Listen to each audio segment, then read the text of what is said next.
Hello, ladies. It's Marie. Hello, hello, hello. I am here again on a Friday with the next gift of Christmas, the gift of surrender. I have to say, when I saw this on my list, we were thinking about categories that we wanted to give as gifts. This is the one that gets me every time. Surrender is a word that crazy busy women and myself included have a really hard time with. We want to do our part. We want to work hard and make sure we've got things under control. We want to lock it down and make things happen. And so to release and give up and sit back is not necessarily in our nature. It's not something we learned, but it can be done. I've done it in several categories of my life. I still struggle with others, I'll be honest. And the word triggers me. I don't know why, it just does. And so I've had to kind of deconstruct it and think about it in different ways in my life. And honestly, I've had to do it in layers because it's something I have had a really hard time with. And what I want to say to you is looking in your life today, what are you holding on tight to? And it's really not making a difference. It's actually almost maybe making it worse. What do you need to surrender? I mean, the big one is, I hate to say it, but the big one is you're not in control. As much as you want to believe you are, you're really not in control. There are things in your life you cannot control. Sorry, guys, a lot of them. And that is a really hard concept for us. But to break down surrender in a more accessible way versus this kind of just let go, live and flow, is the opposite of surrender is holding tight and fear, letting fear rule the day. When we're holding on to something, when we're worried about something, when something is scary as hell, we are in fear. Surrender is all about flow. We talked about flow a lot in these gifts because flow is where it's at. It's where the cool people are, where the happy people are. It's where the joyful people are the people in flow, not working their butts off, not pushing, pushing, pushing, but letting flow enter their life, trusting themselves, trusting the universe, God, whatever you believe, that yes, you can do your part, but there's times to step back and release it and give it up to God, give it up to the universe, the divine, the bigger picture here, because you've done what you can now. Now sit back and watch flow happen.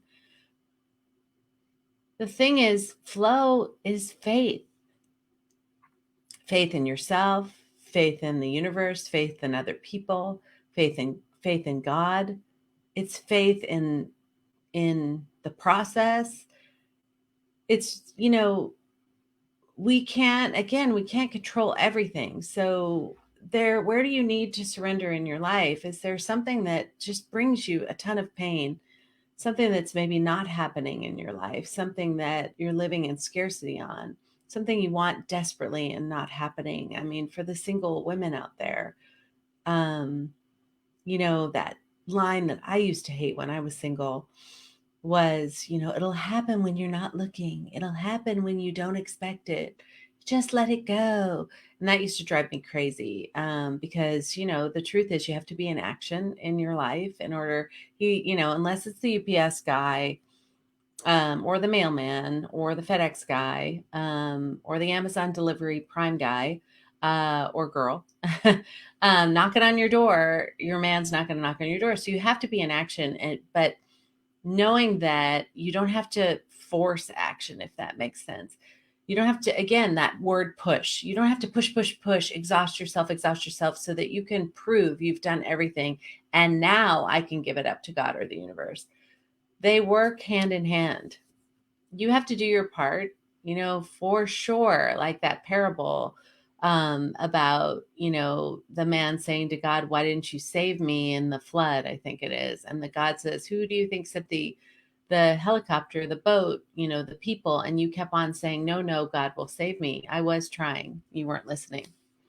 And so I think a lot of Surrender is slowing down and listening to yourself and the messages that are coming to you to help you surrender certain parts of your life, and certain parts that usually surrender is needed in those areas in your life that aren't working.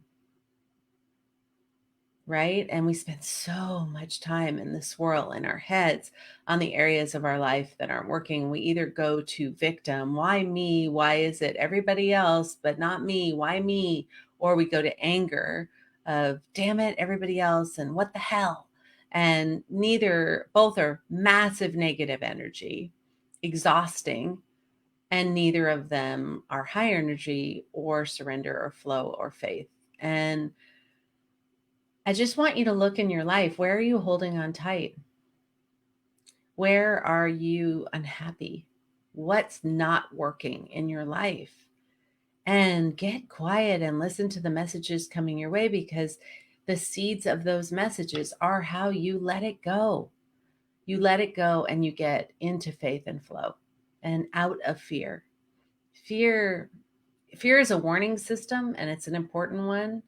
And, sometimes I feel fear and I use the energy of fear to move forward, feel the fear and do it anyways. It's an important energy and alert system in my life, and I push through it. But fear isn't supposed to be your daily companion. It's supposed to be a warning system for you to get in action. And guess what? There is such an action called surrender and let go. It is actually an action. It's a choice. It is a choice. And I used to think the reason I struggled with it, so maybe it will help you. And I have been peeling the layers of surrender down for years, because I know it's an important piece and I resist it so, because I feel like I have to do my part. So what ultimately was my aha is what worked in my life for a very long time was when I depended on me and me alone. Sure, I had friends, and sure, I sought help when I needed. And of course, I went to doctors and stuff like that. But if something wasn't working in my life, I just buckled down and worked harder. I knew no matter what, if people disappointed me, I could count on myself. And guess what? I was alone. I didn't have anybody in my life. I had my daughter, but and I don't mean to diminish that. And I adopted her as a single mom because the normal way didn't come. So the point was, I thought that I had to have faith in myself, which is an important skill, and that's where I went to when things were tough or not working, is faith in myself. And what I realized, and I do have a strong faith in God, that's my belief system. You guys can believe in the universe or the divine or whatever you want, Buddha, whatever. I believe in all of them. I'm actually open to all of them, but I am a Catholic. Oh, my phone is going to ring for a while. Just ignore it. So what I want to tell you is faith in yourself is important. But faith in the bigger picture of your life and God and the universe is much more important, and both can occur at the same time. But all I did in having faith in myself, I'm so sorry about the ringing, is all I did in having faith in myself is exhaust myself, double down on control, double down on crazy busy. And it didn't work. It didn't work. And then I was like, I just got to find that missing piece. There's something I don't know that everybody else knows. And the truth was, no, this wasn't working. We need to listen in our life about what's not working. Thank God that stopped ringing. We need to listen into our life on what's not working and try something else. And it's not always up to you. Sometimes the most effective thing, the biggest action you can take, is taking a deep breath and stepping the damn away. Step away. Let it go. Open up yourself to possibilities that there may be another way. That's a little baby step. that I can continue to push, push, push. Swim upstream is a great visual. I can continue to swim upstream, swim upstream, swim upstream. And I had this visual, honestly, like everybody else gets to go that way. I want to go that way. Why can't I go that way? And I would hold, like, I have this visual of me holding onto a rock and the water's pounding on my head. And I'm like fighting the inevitable. That flow was that way. But I thought the only way to get what I wanted was the way everybody else got it. And so damn it, I was going to exhaust myself. Maybe I just need to work out more so I could have more energy to swim further upstream, because further upstream is where everybody else got it. And I didn't allow for the possibility that mine would come in a different way. And the day that I let go of that effing rock and got back into faith in the bigger picture, I believe this is what I'm meant to do. I believe that it will work out. I don't know how yet. I let go of the rock and I flowed down the river and every door opened. I know I'm mixing metaphors, but think about, where in your life are you swimming upstream and holding onto a rock because you want it a particular way? It was supposed to look this way. This wasn't supposed to happen. My life isn't supposed to look this way. You're missing all the gifts down the stream. And the only way you can find those gifts is if you surrender and let go of that rock. Let go of your idea of how it's supposed to look. Let go of your idea of what it's supposed to look like. Let go of your idea that you have to work your ass off and have everything going on all cylinders in order to be safe or successful or happy or loved. Whatever you're telling yourself, you get by working so hard all the time and your mind constantly in action.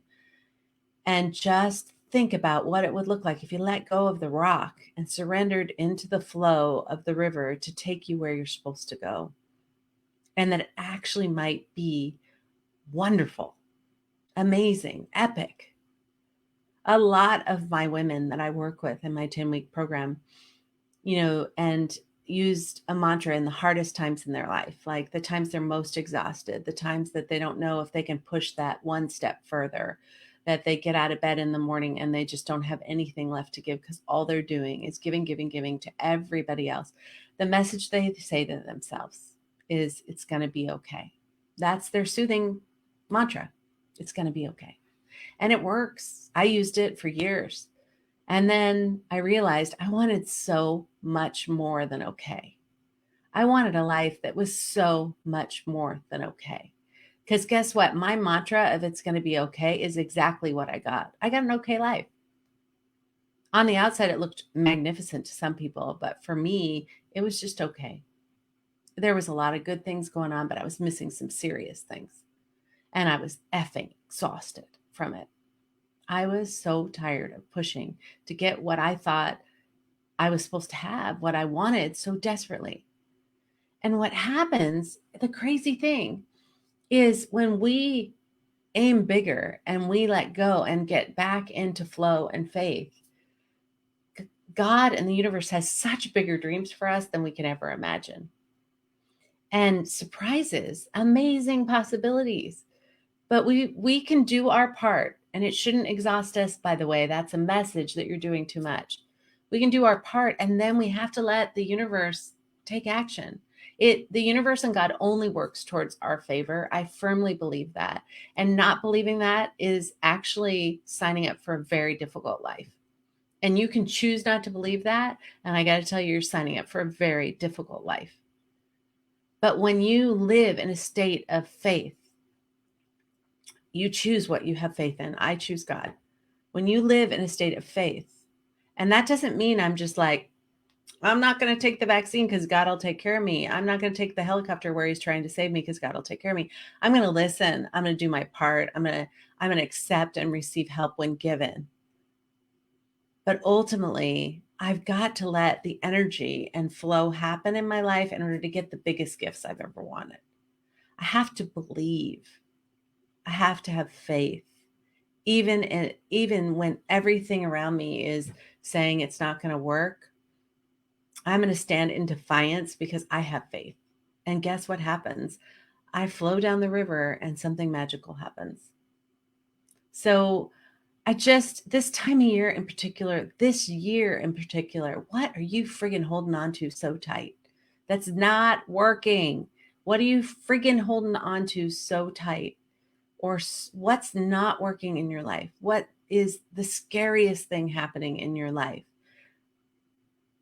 Can you consider how surrender can play a role? No, hand on heart, you've done everything you can. It's time to give it up and let go and believe in something bigger than yourself, and let that river flow you to the magical place that may not be what it was going to look like, but open up yourself to the possibility it may be just as good or even better. So surrender is something I work on every day of my life. It used to haunt me because I couldn't do it. I was like, no, you don't understand. I have to do my part and then I realized I was putting all my faith in me, which is a great thing, but pushing away all other help and faith, pushing it all away. All this help and receiving that was coming my way. No, I have to count on myself. I can only count on myself. When things go down, I count on myself. Well, that's an awesome skill. And there's lots of help out there, and there's lots of other paths, and there's lots of other possibilities. And when we're pushing and have our head down, working so hard to get to that destination we've figured out we have to get to, that's where safety is, that's where everything we want is, whatever, we're missing everything in between because our heads down, we're not looking around, we're exhausting ourselves, we're not feeling joy, we're missing out on our lives. So I'm going over. So the gift of surrender comes from here. So take a look at your life. Where are you most unhappy? Where are you most unhappy? Where are you holding on tight? Where are you trying to swim upstream? Where are you holding onto that rock and the water's pounding against you? What would it look like if you just let it go? Try something different. It's amazing. Breathe. It'll feel scary, but it's time. Where do you need to step back and let the magic flow in? Where do you need to surrender? Just think about it. The gift of surrender is a super powerful thing. It is scary. It is scary, but it's necessary for magic and joy and love and possibilities to show up in your life and your dreams to find you. Okay. I believe in working hard. I do. I still do, but it's not everything. And there is a point of no return. There's a diminishing returns point that you all know, and you're not listening. So work hard, do your best, feel good about your effort, and then let magic play a role. Step back, breathe, stop pushing so hard, and see what other messages are coming in so that you can walk down the right path versus the path you're working so damn hard on. Okay? Think about it. Love you guys. Love you guys. Today is the last day of my official work season. I'm taking 2 weeks off. I'll still be back to do gifts of Christmas until the day before Christmas Eve, so next Wednesday. I just want you to start spending the end of this year in awareness and desire of what you want your life to look like. Start creating in your mind the possibilities that everything is possible and that you get to have the life that you want, that nothing can get in your way. If you really believe that, you've got to go get help. And I'm here to help you at crazybusywomen.com. You need new tools. So crazybusywomen.com, go and watch the free masterclass, sign up for a free breakthrough call with one of our coaches to figure out what's getting in your way and see if we can help you. And if not, then we'll send you to somebody else that can help you. I just want you to change and believe your life can be different than what it looks like today. It can be filled with joy and possibility and freedom, joy, and success. You don't necessarily have to step back on your success. In fact, a lot of the women I work with are even more successful after they take our program because they're living in their power. And in your power is joy. It's not struggle. It's not hard work. It's joy. Making a difference. So love you all. Take care. Have a good day. Have a good weekend. Bye.